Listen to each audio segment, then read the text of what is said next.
All right.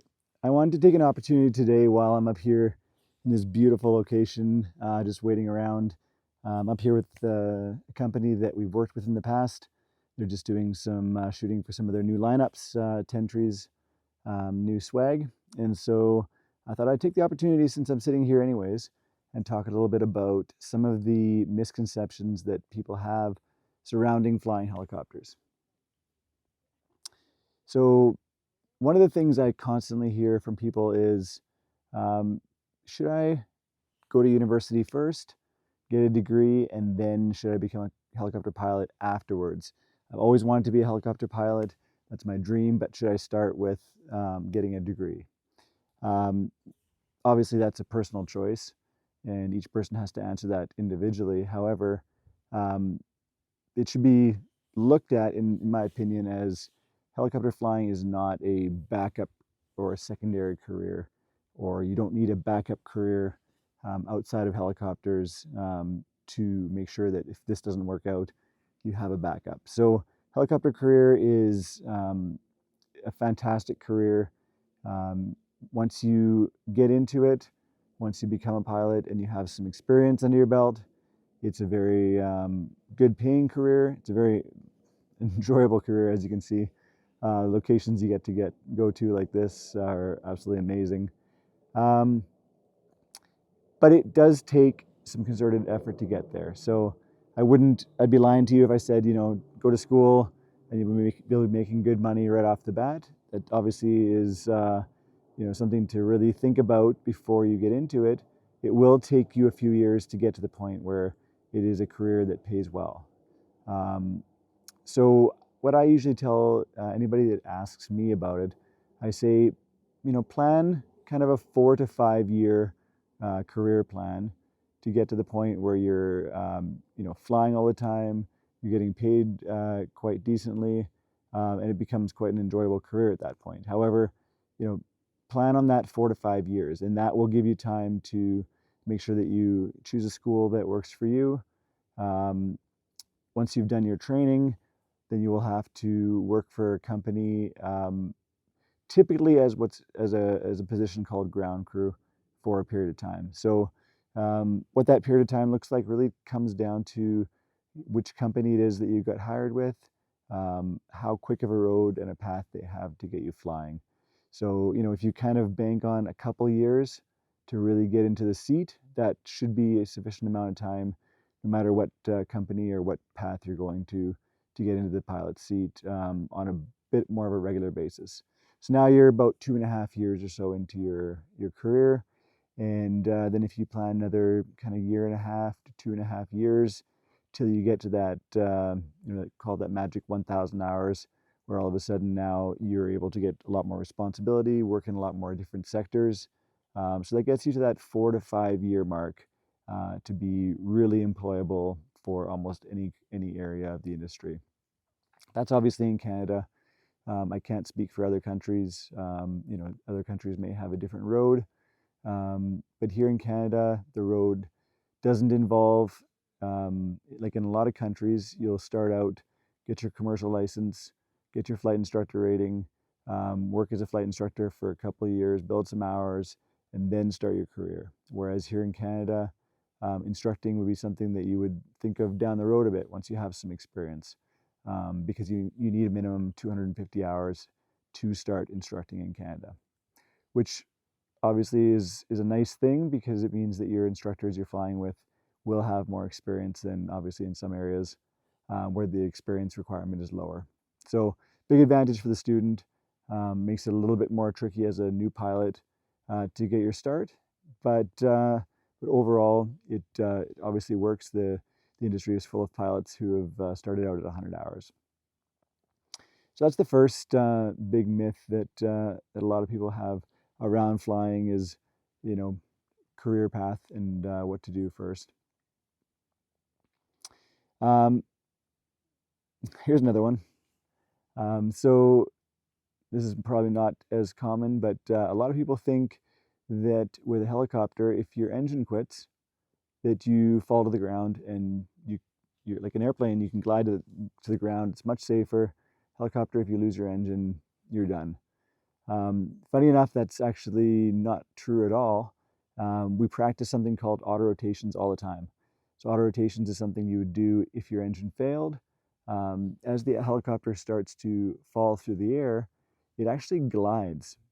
So air coming up through the rotor disc as you come down through the air keeps your blade spinning. You can monitor your RPM, adjust your RPM with your collective, and you can keep your RPM of the main rotor similar or the same as it would be in flight. Now, of course, the thing that you can't choose is you can't fly straight and level. You are descending, but you can steer the helicopter, you can turn, and you can choose your landing spot. And the nice thing about helicopters actually is that we need quite a small landing spot for an auto rotation. An experienced pilot who's good at auto rotations should be able to land within about a 200 by 200 foot square and successfully land the helicopter on its skids and get out and walk away. That's really the goal that we practice all the time. Airplanes also can obviously glide to the ground. The difference with an airplane, of course, is they need a bit of a bigger area to land on as they're doing more of a run-on landing. But yeah, so that's one myth that a lot of people think is not very safe in a helicopter, but we practice it all the time. Other questions I get all the time are, which school do I choose? What helicopter should I fly? Um, there again, obviously, we've made our choice for the reason that we choose our helicopter that we train in. We have 3 different aircraft that we use. Our main training helicopter is the Cabri G2, the gimbal Cabri G2 made in France. The reasons that we fly it are there's a number of them. Number one, it's a multi-rotor system, so it's a 3-bladed rotor system. The advantages of a three-bladed rotor system are stability in flight, um, stability in turbulence, lack of ability to get mass bumping in turbulence, and it's also quite a similar platform to the kind of things you'll be flying in the future. So anything Eurocopter has a lot of similarities, whether it's an A-Star or an EC-130 um, or other lineup in the Eurocopter family. They actually have a lot of characteristics that are very similar, and that the reason is, well, maybe it's not obvious to most, but the reason is because the designer of the Cabri, Bruno Gimbal, he worked at Eurocopter for many years and worked on the EC-120 program. So he brought a lot of his technology, a lot of the information he learned from there across to the Cabri. And so as far as the training helicopter goes, it's incredible helicopter. It's also quite fast, so it allows us to get out into some of the training areas that we go to quite quickly. Um, it's also very safe, so it's built to the 21st century safety guidelines. It has attenuating seats for impact if you have a hard landing, with the 3-bladed rotor system, and the list goes on. So for a plethora of reasons, we've chosen the Cabri as our main training helicopter. And then we have a couple other helicopters that complement the fleet. The R-44, the Robinson, is still a very popular, or it is a very popular helicopter to start your career in. Piston powered as well, so a lot of similarities to the Cabri in that way. And then to add to the fleet, we have the Bell 206, which you can see behind me here. So it's be your entry-level turbine helicopter that is still very commonly used in the industry as kind of a first helicopter to start flying. Either the Bell 206 like this, or the Long Ranger, which is a similar type of helicopter, both same endorsement, but they're both very common as a first job. So the majority of the students that choose to train with us will do the majority of their hours in the Cabri, 90 hours usually, and then they will do a 10-hour endorsement in either the Bell 47, R-44 or Bell 206, and that gives them that endorsement when they leave school. So when they visit a company, they can have that endorsement already. Now, is that necessary? It's debatable. You may or may not be asked to have your first endorsement already in hand. A lot of companies do like to see that there's some commitment on your front to do some training outside of the basic training helicopter. So it definitely is good to have on your resume. However, even with a Bell 206 or an R44 endorsement, the company that you would start flying for will do their own company training with you anyways. So that would be in addition then to the hours you do in school. The advantage of doing those 10 hours or whatever it happens to be for an endorsement within your license is that the license is 100 hours no matter what. 100 hours plus, if it takes longer, maybe a few more hours, but usually 100 hours would be your commercial license. And if you do the 90-10, like I'm suggesting, then it means that instead of doing your 100 hours in a Cabri, for instance, and then down the road adding an additional 10 hours in the Bell 206 or in the Robinson R44, the cost is significantly lower by doing it within the 100 hours that you have to do anyways. So lots of good reasons why doing an endorsement within your license is obviously a good idea. Some people ask, should I do 50-50? Should I do 50 hours in the Cabri, 50 hours in the 206, for instance? And there may be the odd situation where that is valuable to have more hours. I would say in general, it's going to cost you quite a bit more money doing that because you're going to be paying obviously 50 hours for the bigger helicopter. So your overall cost will be, fairly significantly higher doing that. If cost is not as much of an issue, then definitely there's value in having more hours in an operational helicopter, in a bigger helicopter. But as far as the requirements for, finding work, being employable, doing a lot of extra hours in the bigger helicopter, I don't feel is necessarily value added. Like I say, unless you just have extra funds and you really do want the absolute best of all the worlds, then of course, the more hours in a bigger helicopter is valuable.